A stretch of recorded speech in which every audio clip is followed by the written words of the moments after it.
Ich fange einfach mal an und sage, wenn wir eine soziale Marktwirtschaft schaffen wollen, wobei ja nirgends steht, wie die genau definiert ist, dann müssen wir erstmal dafür sorgen, dass der Staat, der ja das Soziale bereitstellen soll, genügend Einnahmen hat. Also wir müssen auf hohe Gewinne die Steuern erhöhen.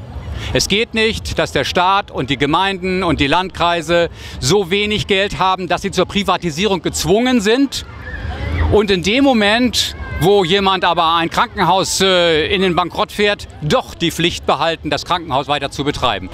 Die Diskussion sollten wir vielleicht aber auch dahin führen, dass wir nicht immer neue Steuern fordern, sondern auch mal überlegen, ob nicht das Geld, was im System ist, und die Aufgaben, die wir wahrnehmen, vielleicht auch mal auf die Probe gestellt werden sollen. Wo vor Jahren noch die Unternehmen 2/3 zum Gesamtsteueraufkommen beigetragen haben, ist die Situation jetzt umgekehrt, dass Arbeitnehmer, die immer weniger werden, immer mehr Last zu tragen haben. Und ich mache es fest an dem Beispiel, was ich erlebt habe. Die Schließung unserer Betriebs, unserer Produktion. Wo ist sie denn verlagert worden? Nach Irland. Nach Irland, wo solche Firmen sitzen wie Apple. Warum sitzen sie wohl da? Weil sie ganz wenig Steuern zahlen müssen. Die Finanztransaktionssteuer würde allein 300 Milliarden Euro bringen und könnte dann natürlich für die Menschen, für Krankenhäuser, für soziale Ausgaben, für Kindergärten, für Jugendzentren ausgegeben werden, für den Bereich der Pflege, für den Bereich der Erziehungsaufgaben. Da wären sie einfach sinnvoll entsprechend angeordnet. Das wäre nämlich etwas, was dem Gemeinwohl dienen würde. Was Neues zu denken. Ich denke an Karl Marx, ich verehre ihn. Er hat genau diese Zeit vorgesehen, dass der Kapitalismus in Höhe geht, die Menschen freiwillig Sklaven werden. Wir haben diesen Punkt erreicht, in Europa, in Amerika, also weltweit, leider. Dass man nicht mehr neu denkt, ist wirklich eine Katastrophal. Wir brauchen eine Revolution der Menschlichkeit, Gerechtigkeit und Frieden und Freiheit. Also was man manchmal übersieht, dass Karl Marx ging es ja offenbar eigentlich um die Freiheit. Das war also ein Punkt, der durch ihren Hinweis auf die Sklaverei ist es eigentlich sehr deutlich geworden. Und dann kann man sich fragen, was bedeutet das eigentlich heute? Also wer ist eigentlich das Kapital? Ja. Das ist die Frage. Und dann kommt auch zur Frage der Regulierungen. Also sichtbar sind eigentlich die Banken. Also die Banken, und ich komme auf den Punkt, auf Ihre Ausgangsfrage, das kann man nicht national regeln. Man kann es wahrscheinlich nur global regeln, aber auf jeden Fall müsste man es europäisch regeln, weil dann hat man schon einen Großteil geregelt und hat außerdem einen Einfluss auf die Welt. Und der zweite Punkt, den Karl Marx nicht kannte, ist die Unfreiheit von der Abhängigkeit von Medien.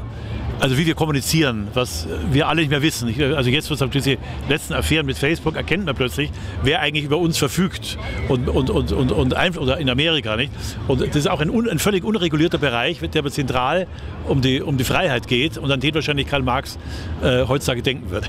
Steuern, um Gottes Willen, nicht noch mehr Steuern. Natürlich nicht noch mehr Steuern, denn wir gehen davon aus, wir haben eine Einkommensteuer, wir haben eine Umsatzsteuer, wir haben eine Gewerbesteuer, wir haben Mehrwertsteuern.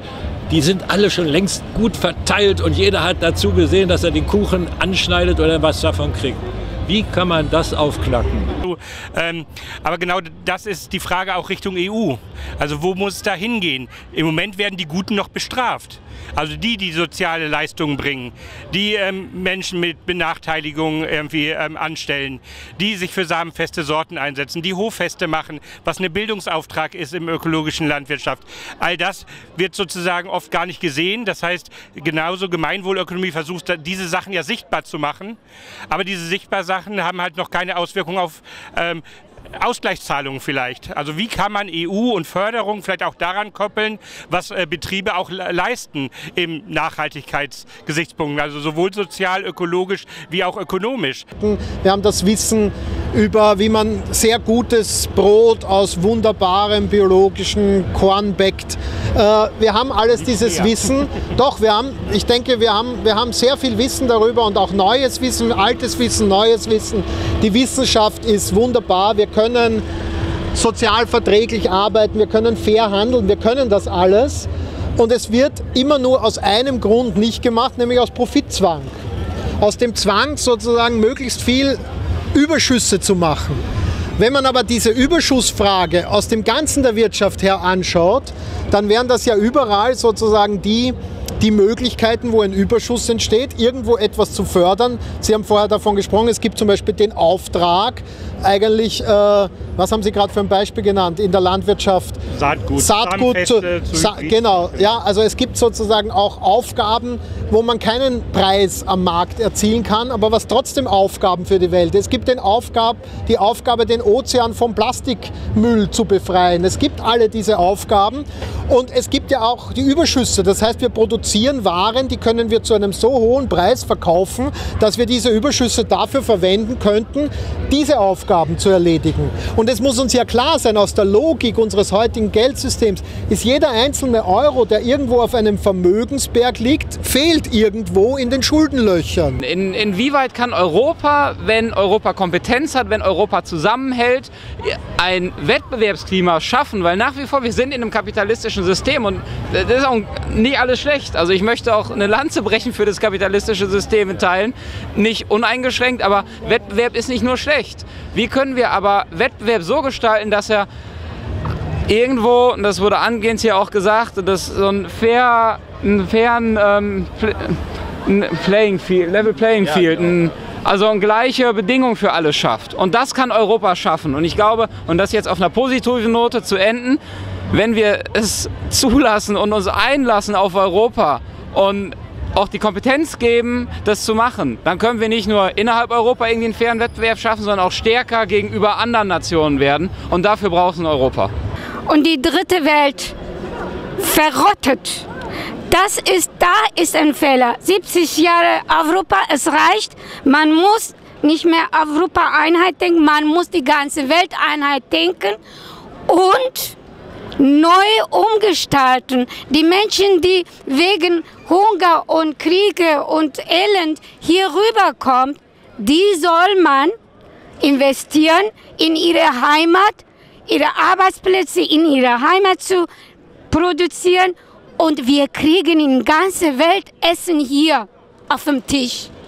Und wir sind schuld daran, dass die arm sind.